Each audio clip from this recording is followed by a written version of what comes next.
Good evening. Raj Rajesh institute के YouTube channel पर आप लोगों का स्वागत है। आज फिर आपको एक सेट बतलाएंगे रीजनिंग का, जो आपको सीसैट की परीक्षा में, स्टेट सर्विस कमीशन की परीक्षा में, आपके एसएससी सीजीएल में, इन सब परीक्षाओं में, बैंक पीओ की परीक्षा में, इन सब में काम देगा। इसमें क्वेश्चन आपका कुछ मैथ्स का भी है और रीजनिंग का भी है। एक क्वेश्चन आपका कहा गया कि एक ठोस घन को पीला, नीला और काला इस प्रकार रंगा गया कि इसके विपरीत फलक एक ही रंग के हैं। इस घन को दो भिन्न आयामों के 36 घनों में इस प्रकार काटा गया कि 32 घन छोटे आकार के और अन्य 4 बड़े आकार के हैं। अब इस पर यह भी मेंशन है कि बड़े घन का कोई भी फलक नीला नहीं रंगा गया है। आप ऐसा करते हैं, एक घन लेते हैं। अब चूंकि नंबर यहाँ पर 36 और 32 है, ये 32 नंबर यहाँ और 36 है, इनका HCF हाईएस्ट कॉमन फैक्टर 4 है। तो हाईएस्ट कॉमन फैक्टर 4 है, तो इसको मान लीजिए 4 भाग में आपने 4 लंबाई, 4 चौड़ाई, 4 ऊंचाई ले लिया। तो ये 4, 4 और 4 आपका लंबाई, चौड़ाई और ऊंचाई में रहेगा। अब इस केस में आप देखिए, यहाँ इसको हम 1 सेंटीमीटर ऐसे अगर बांटें और इस तरफ से लेकर के बांटेंगे तो हम इस ढंग से यहाँ पर से इधर वाले से 16 निकाल सकते हैं। 16 छोटा घन इधर से निकाल लेंगे, 4 गुना 4 ये 16। ठीक उसी तरह से 16 इधर से भी निकाल लेंगे आप, ये इधर से भी आपका 16 आ जाएगा। 16 और 16 32। और बीच वाले पोर्शन में क्या कीजिएगा आप, यहाँ पर से बीचों बीच ऐसे करके बांटिए तो आपका 1 2 ऊपर और 2 नीचे, 4 हो जाएगा बड़ा। यहाँ मेंशन किया हुआ है कि इस तरह से आप बांटोगे कि 36 घनों में 32 एक तरह का और 4 जो है वो अलग है। तो यहाँ पर आपके पास HCF 4 लेकर के हमने इसको बना लिया। फिर यह मेंशन किया गया कि बड़े घनों का कोई भी फलक नीला नहीं है, यानी इसमें नीला नहीं रहेगा, तो इस तरफ आपको नीला रखना पड़ेगा और इधर भी आपको नीला रखना पड़ेगा। उसके बाद आपके पास पीला और काला है, तो एक पीला इधर या नीचे, काला इधर तो काला पीछे, कहीं भी। लेकिन उसकी आवश्यकता ही नहीं थी। क्वेश्चन आपसे पूछा गया कितने घनों में केवल एक फलक रंगा है। तो देखिए, ये वाला घन जो हम मार्क कर रहे हैं, ये एक फलक रंगा हुआ है, 4 इस तरफ से, ये वाला 2 है, ये वाला 3 फलक रंगा है।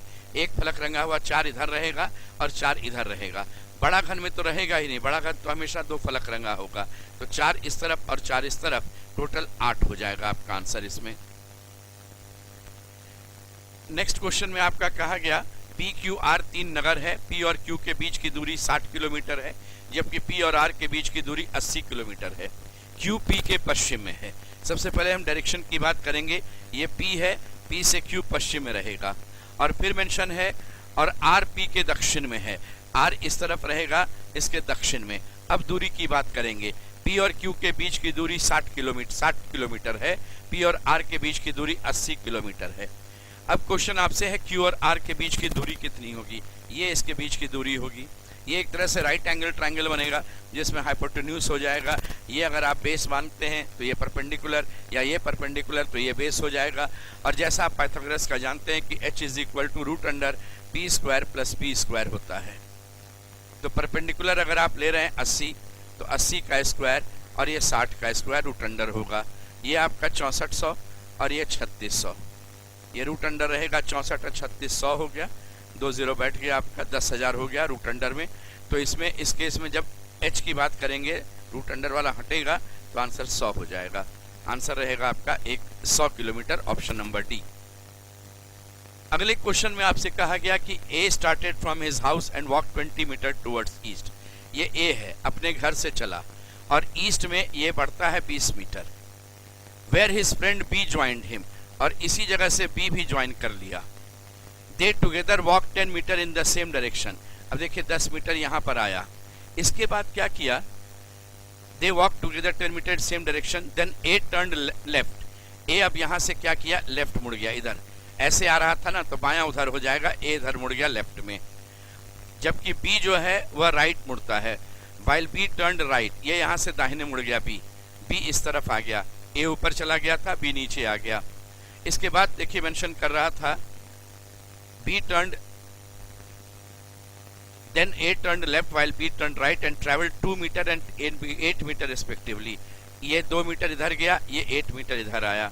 इसके बाद है B turned left to travel 4 meter followed by, अब यहाँ से आया तो लेफ्ट इधर हो गया, ये क्या किया 4 मीटर चलता है और तब दाहिने मुड़ करके फिर 5 मीटर चलता है। जबकि ए जो है यहाँ जाने के बाद राइट में 12 मीटर चलेगा, तो राइट में 12 मीटर चलेगा तो 4 मीटर चलेगा तो इसके बराबर आएगा, 8 मीटर और चलेगा तो ये अपना ऑफिस पहुंच जाएगा। और इस तरफ ये आदमी यहाँ पर चलने के बाद ये यहाँ पर ऑफिस पहुंचा था। अब क्वेश्चन आपसे कहा गया था what is the shortest distance between the two offices, दोनों ऑफिस के बीच में बतला देना कि मिनिमम दूरी कितने की होगी, न्यूनतम दूरी कितने की होगी, ये दोनों के बीच का ये रहा। यहाँ पर भी आप ध्यान से देखिएगा तो यहाँ पर भी एक राइट एंगल ट्रायंगल आपका तैयार हो रहा था, ये भी एक राइट एंगल ट्रायंगल इस तरह से तैयार हो रहा है। ये राइट एंगल है जिसमें एक बेस मानेंगे तो एक परपेंडिकुलर मानेंगे, ये दूरी हो गई 8 की, और ये दूरी यहाँ से देखें आप इस तरफ से तो ये 2 की इधर हो गई, 8 की इधर, 8 और 2 10, और इस तरफ ये 5 चला था, 10 और 5 15, तो इधर वाली दूरी हो गई 15 की, इधर वाली दूरी हो गई 8 की। तो आपका h is equal to √8 square plus 15 square, ये 64 और ये आपका रहेगा 225, रूट अंडर रहेगा 289 हो गया, रूट अंडर 289 आपका 17 हो जाएगा। आंसर आपका इस केस में रहेगा 17 मीटर। नेक्स्ट में आपसे कहा गया, देखिए अगले क्वेश्चन में कि 6 स्टूडेंट्स ABCDEF है, एक सेवरल टेस्ट में अपीयर होता है, आइदर C और F scores the highest number चाहे तो C को आएगा या F को आएगा, ये मेंशन किया हुआ है, आइदर है या तो C या F लाएगा। Whenever C scores highest E scores the least, ये जब सबसे ज्यादा लाएगा तो E सबसे कम लाएगा। Whenever F scores the highest B scores the least, ये सबसे नीचे लाएगा B। If all the tests they got different marks, D scores higher than A, D scores higher than A, और ये भी मेंशन है but they are close competitors. Close competitors का मतलब ठीक लगातार रहेगा, बीच में और कोई नहीं रहेगा।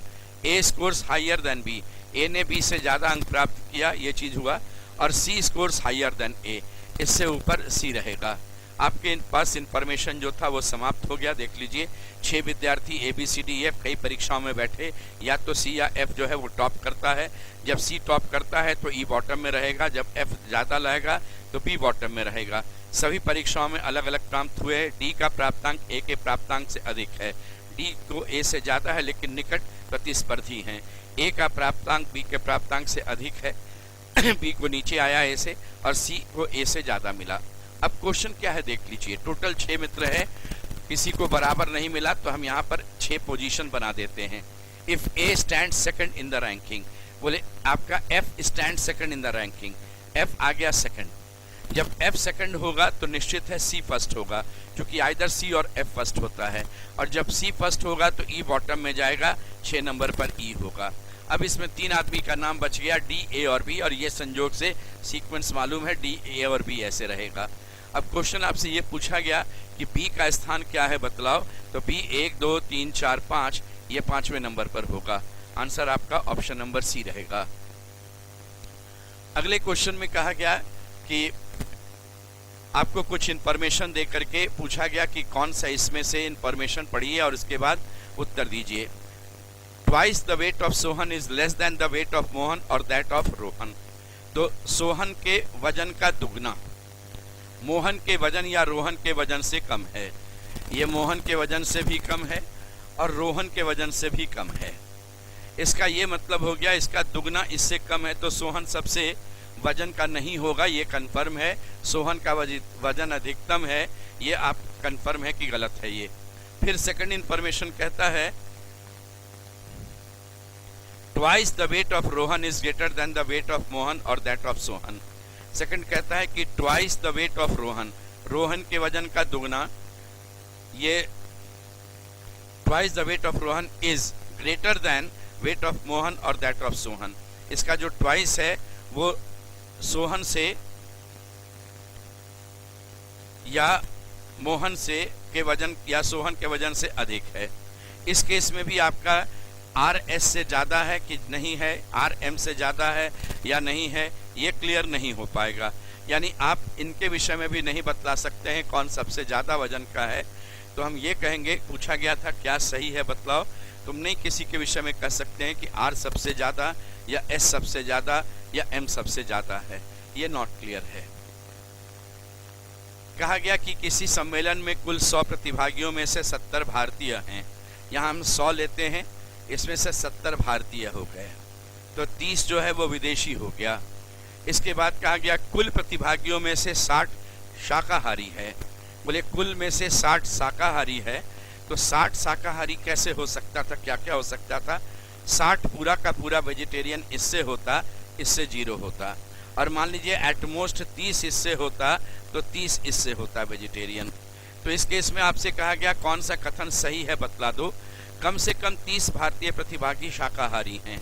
बोलिए इधर आपका मैक्सिमम 30 भी जाएगा तो ये 30 तो भारतीय होगा ही होगा। ये आपका भारतीय था, ये आपका विदेशी था, तो कम से कम 30 भारतीय प्रतिस्पर्धी जो हैं, प्रतिभागी जो हैं, वो शाकाहारी होंगे ही होंगे। एक नंबर सही है। At least 10 Indian participants are non vegetarian. बोलिए इस केस में मैक्सिमम 60 वेजिटेरियन होगा, 70 में अगर 60 वेजिटेरियन होगा तो 10 नॉन वेजिटेरियन आपका रहेगा। ये बात भी सही है। Answer both 1 and 2 correct. Option number C रहेगा, दोनों सही है। इसके बाद किसी क्लब में सभी सदस्य मुंबई गए और एक होटल में रुके। पहले दिन 80% खरीदारी के लिए गए और 50% पर्यटन के लिए गए, जबकि 10% ने होटल में विश्राम किया। मान लो 100 आदमी था, 10 आदमी होटल में ही रहा, गया ही नहीं कहीं। और इस केस में कहा गया 80 आदमी जो है खरीदारी में गया और 50 आदमी पर्यटन में गया। ये खरीदारी में 80 और 50 गया पर्यटन में। अब कौन सा इसमें सही है आपको बतलाना है, तो आप एक काम करेंगे, ये बना लेते हैं। देखिए खरीदारी और पर्यटन की बात करते हैं। ये जो 10 नहीं गया उसको बाहर रखेंगे, ना खरीदारी में ना पर्यटन में। खरीदारी में टोटल 80 है और पर्यटन में टोटल 50 है, ये मालूम है आपको। अब इसमें आपसे कहा गया कि क्या इसमें करेक्ट हो सकता है बतलाओ। तो जब 10% इधर निकल गया तो इधर के लिए मेरे पास 90 बचा। 90 में ये आपका 80 हो रहा है, ध्यान दीजिएगा। 90 में ये 80 है आपका, तो इधर वाला पोर्शन 10 बचेगा। और ये पोर्शन अगर 50 है 90 में, तो ये वाला पोर्शन 40 बचेगा, बीच में 40 40 40 80 40 10। देख लीजिए 50 इसका भी हो गया, 80 10 90 और 10 100 हो गया। क्या इसमें करेक्ट है बतलाओ। 40% 10 खरीदारी के साथ साथ पर्यटन के लिए भी गए, तो ये 40% ऐसा हुआ जो खरीदारी के साथ साथ पर्यटन के लिए भी गया। एक नंबर सही है। 20% members went for only shopping. केवल शॉपिंग के लिए अगर जाते हैं तो 40% है, 20% नहीं है, ये आपका गलत है। 40% ये वाला 40% जा रहा था, ये गलत हो गया। आंसर यहाँ पर है केवल एक सही, ऑप्शन नंबर ए। अगले क्वेश्चन में कहा गया कि एक स्कूल में 60% स्टूडेंट्स क्रिकेट खेलते हैं। एक स्कूल है, मान लो 100 है, 60 स्टूडेंट क्रिकेट खेलता है। फिर आपसे मेंशन किया गया a student who does not play cricket plays football, यानी जो बाकी 40 बच गया वो फुटबॉल खेलता है। Every football player has got a 2 wheeler. ये पूरे के पूरे जो हैं इनके पास 2 व्हीलर्स हैं। ये 40 के 40 जो फुटबॉल वाले हैं उनके पास 2 व्हीलर्स हैं। अब कौन सा कंक्लूजन हम नहीं ड्रॉ कर सकते हैं। 60% of the students do not have 2 wheelers, ऐसी बात नहीं। इन लोगों के पास 2 व्हीलर है, इनके पास है कि नहीं है ये कहाँ जानकारी है, इसके विषय में नहीं जानकारी है। तो सही इसमें कहा गया कि कौन सा निष्कर्ष नहीं निकाले जा सकते हैं। ये निष्कर्ष हम इसके विषय में कहेंगे हम नहीं निकाल सकते हैं। हम ये निष्कर्ष के विषय में हम कहेंगे नहीं निकाल सकते हैं हम, क्योंकि यहाँ पर ये है कि नहीं जानकारी नहीं मेरे पास। No cricketer has a 2 wheeler, total इतना ही 2 व्हीलर है कि इधर भी है, ये भी हमारे पास नहीं है, ये भी हम लोग नहीं बतला सकते हैं। ये भी है सही, ये भी सही, नहीं बतला सकते हैं। Cricket players do not play football, cricket वाले जो हैं वो फुटबॉल नहीं खेलते हैं। 60% जो है कहता है कि क्रिकेट खेलते हैं, और जो क्रिकेट नहीं खेलते हैं वो फुटबॉल खेलते हैं। आप अगर ध्यान से देखें तो ये 60% आपका है यहाँ, और 40% इस तरफ जाएगा। जो क्रिकेट नहीं खेलते हैं वो फुटबॉल खेलते हैं। ये शब्द नहीं क्लियर था। आप ऐसा भी हो सकता था ये 60% इधर होता और जो क्रिकेट नहीं खेलेगा वो फुटबॉल यहाँ खेलेगा, तो उस केस में इसका एरिया आपका 40% ही होगा। ये क्लियर नहीं है, इस कारण से यहाँ पर हम नहीं स्पष्ट रूप से कह सकते हैं। तीनों में से कोई भी आपका निष्कर्ष निश्चित नहीं निकल सकता है। 1, 2 and 3। A wall clock moves 10 minutes fast in every 24 hours, यानी जो आपका सही वाली घड़ी है वो 24 घंटा में 24 गुना 60 1440 मिनट चलती है। लेकिन ये घड़ी जो है वो तेज चलती है, दूसरी वाली घड़ी। ये 24 घंटा में 10 मिनट फास्ट चलेगी। इसका मतलब ये 1440 प्लस 10, ये 1450 मिनट चलेगी। अब क्वेश्चन में कहा गया कि हमने सोमवार के सुबह 8 बजे, मंडे को हमने दोनों घड़ी में सुबह 8 बजाया, 8 AM इसमें भी किया और मंडे को 8 AM मैंने इसमें भी किया। क्वेश्चन कहता है कि जब इधर वाली घड़ी में आपका बुधवार को शाम 6 बजे, ये वेंसडे को आपका 6 PM में रहेगा, तो उस केस में इसमें क्या समय होगा बतलाओ। तो देखिए 8 बजे से आप लेकर के अगर चल रहे हैं, 8 बजे से लेकर के, ये मंडे है, वेंसडे आइएगा तो ट्यूसडे वेंसडे 8 8 24 24 48 घंटा और उसके अलावा 10 घंटा और, ये 58 घंटा ये चल रहा है। ये जो है 58 घंटा चल रहा है आपका, 58 आवर्स चलता है। अब इसके विषय में आपको निकालना है कि ये कितना आवर्स चलेगा, ये बतलाना है आपको। तो यहाँ पर एक बात ध्यान दीजिएगा, ये कितना चलेगा जो यहाँ समय हम निकाल सकें। जब वो वाली घड़ी 1450 मिनट चलती है तो इधर वाली घड़ी 1440 मिनट चलेगी। जब ये वाली घड़ी 58 घंटा चलेगी तो इधर वाली घड़ी 58 घंटा गुना 1440 मिनट बटा 1450 मिनट, ये आपका बन जाएगा इस तरीके से।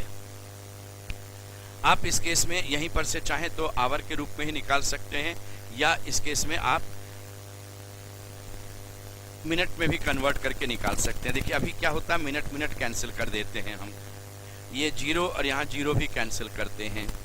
ये 29 से कटेगा 2 बार और ये 29 से कटेगा 5 बार, तो 144 गुना 2, ये 288 बटा 5 घंटा, ये वाला आवर रह गया इसलिए आवर हो गया 288 बटा 5। ये आप निकाल लीजिए, 5 गुना 5 25, 38 हो गया आपका, 5 गुना 7 ये 35 हो गया, 3 बटा 5 ये रहेगा। तो ये वाली घड़ी 57 3 बटा 5 रहेगा। 3/5 आवर का मतलब होता है 12 25 60 12 3 36, यानी 57 घंटा 36 मिनट, 57 घंटा 36 मिनट, यानी 5:36 होगा, ये 5:36 PM रहेगा आपका, 24 मिनट पीछे चला जाएगा। एक ग्रुप में 15 आदमी है, 7 आदमी फ्रेंच पढ़ता है, 8 आदमी अंग्रेजी पढ़ता है, 3 न तो फ्रेंच न अंग्रेजी पढ़ता है, 3 बाहर चला गया, देख लीजिए टोटल 15 है, 3 बाहर गया तो इस तरफ में 12 ही रहेगा। ये पोर्शन अगर 7 है तो 5 यहाँ, ये पोर्शन अगर 8 है तो 5 और 3 यहाँ चला गया, ये 4 4 3 7 5 12 3 15 हुआ। अब क्वेश्चन आपसे कहा गया इन दोनों मेंशन कितने व्यक्ति यथार्थ एक भाषा पढ़ेंगे, तो एक भाषा पढ़ने वाला ये 4 भी होगा और ये 5 भी होगा, मिला दीजिएगा, दोनों मिला करके 9 आंसर हो जाएगा। इस क्वेश्चन में देखिए, the number of times the digit pi will appear while writing integers from 1 to 1000। 1 से अगर 1000 तक लिखेंगे तो आपका ये 3 प्लेस पर चलना है, 5 लिखना है आपको। यहाँ अगर आप 5 लिखते हैं, यहाँ 0 से 9 तक कुछ भी होगा 10C1, यहाँ भी 0 से 9 तक कुछ भी होगा 10C1, 10C1 इंटू 10C1 हो जाएगा 10 गुना 10 बराबर 100। अगर आप बीच वाले प्लेस पर 5 लिखिएगा तो 0 से 9 तक यहाँ कुछ भी रहेगा, यहाँ 0 से 9 तक कुछ भी रह सकता है, 10C1 इंटू 10C1 ये भी हो जाएगा, ये भी आपका रहेगा 100। और अगर आप इस प्लेस पर 5 लिखिएगा तो 0 से 9 तक कुछ भी रह सकता है, ये फिर आपका 10C1 इंटू 10C1 हो जाएगा, ये फिर आपका रहेगा 100। तो टोटल आपके पास 100 प्लस 100 प्लस 100 300 बार आप लिख पाइएगा, ये आपका रहेगा आंसर। कहा गया कि ACPQPESUMNGI, नेक्स्ट क्या होगा आपको बतलाना है। तो देखिए A के बाद वाला B है तो M के बाद वाला N हो जाएगा, आपका N सब में है। C के बाद E 2 छोड़कर 3 और 2 5, तो एन के बाद एक छोड़ेंगे, सी के बाद डी छोड़कर ई आया, ओ छोड़कर के पी आएगा, एन के बाद पी आ जाना चाहिए। इसके बाद वाले में आप लेकर के चलिए, पी के बाद एस है, ये 16 3 19 है, 7 3 10, यहाँ पर जे हो जाएगा, तो एन पी जे। अब इस केस में ये आपका 17 है और ये 21 है, 4 बढ़ गया, तो 9 और 4 13 हो जाएगा, यहाँ एम होगा, N P J M, option number D होगा। कहा गया कि ए से जेड तक का एबीसी जो है, ए से जेड तक का नंबर 1 से लेकर 26 तक है। जीएचआई का कोड है 1578, डीईएफ का कोड है आपका 912, तो एबीसी का कोड क्या होगा ये पूछ रहे थे। इसका देखिए वैल्यू है 7, ये 8, ये 9। 789 को सीधे 2 गुना करते हैं, 9 दूना 18, 1 16 1 17, 7 दूना 14, 1 15, ये आपका 4 है, ये 5 है, ये 6 है, सीधे गुना कीजिए, 456 का 912 होगा, 1 2 3 सीधा दोगुना कर दीजिए, 123 का हो जाएगा 246, आपका आंसर हो गया 246। नेक्स्ट क्वेश्चन में आपसे कहा गया कि वर्णमाला A B C D E इस तरह व्यवस्थित किए गए, ए और ई के बीच यथातथ्य 2 ही वर्ण होने चाहिए।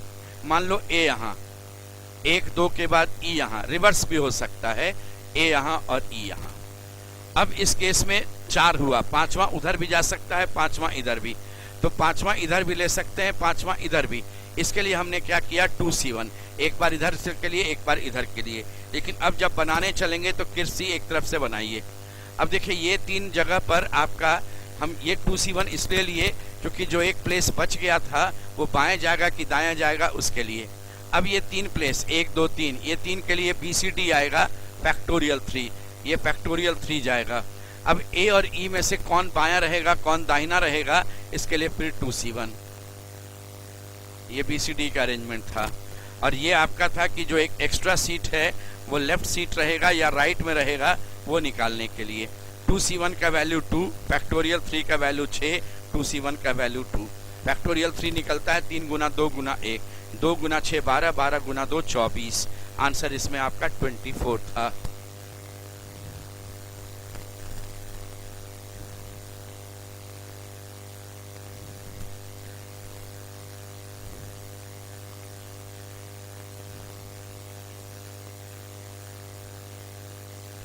इस क्वेश्चन में एक शब्द दिया गया इनकॉम्प्रिहेंसिबिलिटीज, कहा कि इनके अक्षरों को वर्णमाला के उल्टा यानी रिवर्स ऑर्डर में अरेंज करोगे तो कितने अक्षरों के स्थान में परिवर्तन नहीं होगा। तो यहाँ पर ना रिवर्स ऑर्डर मत लिखिए, आप यूजुअल ऑर्डर लिखिए, उधर से लिखिए, कोई अक्षर छूटे नहीं। उसके लिए क्या करेंगे, 5-5 अक्षर का ग्रुप बनाएं, ABCDE 5 का लेते हैं, उनमें से देखें ABCD में क्या क्या मिल रहा है। C मिल रहा है आपको, E मिल रहा है, E मिल रहा है और B मिल रहा है, एक और E मिल रहा है। तो आपका इधर से पहले B आएगा, फिर C आएगा, फिर 3 बार E आ जाएगा। इसके बाद जो अक्षर बच गया उसमें से अब नेक्स्ट 5 देखिए, GHIJ में I एक बार, फिर आपका H है, फिर I है, फिर I है, फिर I है, फिर I है। तो एक बार H है और आपका 1 2 3 4 5 बार I है, 1 2 3 4 5 बार I। तो इस केस में ध्यान दीजिएगा, ये दोनों मेरे आंसर में चला गया, सेम प्लेस पर I और I आ गया है। इसके बाद देखते हैं, फिर आपका J तक आ गया तो KLMNO में आइए। इसमें N है, M है, O है, NMO, यहाँ एक और N है, यहाँ L भी है। तो इसमें एक L आएगा पहले देखिए, फिर आपका M होगा, फिर 2 बार N हो जाएगा, फिर O रहेगा। अब जो अक्षर बच गया उसको अरेंज कर दे, इधर से तो हो गया PRSTS, PRS 2 बार है, फिर T, ये आपका अरेंज हो गया। तो इसके ठीक नीचे नीचे जो रहेगा वही तो समान स्थान रह गया, सिर्फ यहाँ पर 2 ही अक्षर है जो आपका सेम प्लेस पर रह गया, ऑप्शन नंबर C। तो ये आपका वैरायटी हो गया। इसी तरह से हम लोग अभी और सेट रोज दिन ऐसे ही लेते हुए चलेंगे। मैथ्स का क्वेश्चंस भी रहेगा, रीजनिंग का भी रहेगा, या कुछ प्रीवियस क्वेश्चंस भी रहेंगे, और कुछ प्रैक्टिस के लिए अलग से नए तरह का क्वेश्चन भी आपको बताते चलेंगे। आज यहीं तक।